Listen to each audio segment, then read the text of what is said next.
Okay, today we're diving into an essential but a crucial topic. Why digitizing your history, cultural history specifically, is important. See, cultural history is just more than artifacts or stories or documents. It's literally the foundation of our identity. But yet too often the history is distorted. People come in, they put their own placements in there. There's misrepresentation, add their own things, especially when there's foreign sources. And we know what that means. They have their own agendas. European colonization across the Americas is just a small example of a huge issue. So let's break down why preserving and sharing your own history digitally is one of the most powerful tools in the modern age. And we could just start with the most glaring issue: historical misrepresentation. They be up. Many colonial powers, these foreign authors, they document it for their own agenda. They take indigenous or a marginalized community and they document history, but it's not for the sake of truth. It's for the sake of their own narrative. Again, their own agenda. And yes, being Native and Black, I can specifically speak to that, but that would be me being biased. But I mean,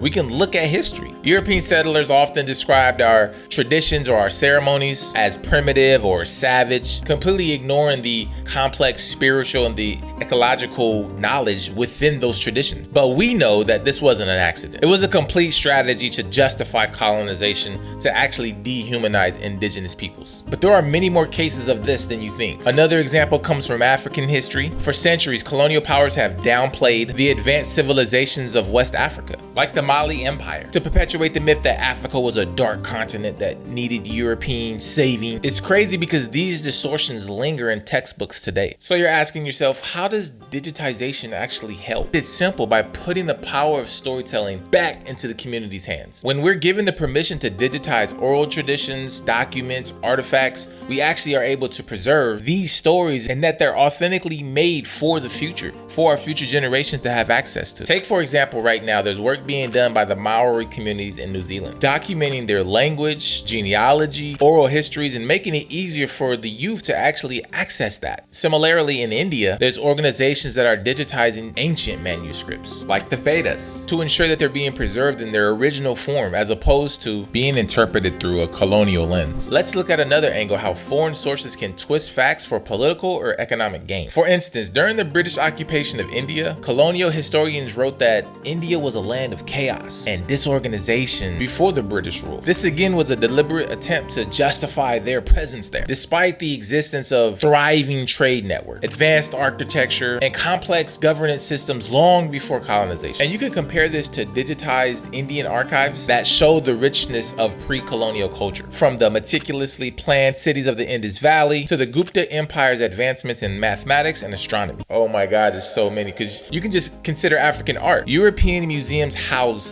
thousands of artifacts taken during colonial quests, often displayed without proper context or credit. Digitization projects like those undertaken by the Nigerian National Commission for Museums and Monuments aim to reclaim and accurately document these treasures, ensuring that the true stories are told. By digitizing your cultural history, you're not only preserving it, but you're reclaiming it. You're creating a record that cannot be erased, manipulated, or silenced by outside sources. If you're part of a community that has rich traditions and histories, consider starting a digitization project. Use tools like online archives, 3D scanning, or even social media to start documenting your culture authentically. You can start with YouTube. And my big thing is, do not be afraid to call out the inaccuracies. Oh my God, call them out, because the world deserves to hear from the actual people who lived it. Our truth, the truth. Thanks for watching. And if you found this video insightful, please like, comment, subscribe, do all those things. And let me know in the comments how your community is preserving their history. And if they're not, this is a sign for you to start. Peace.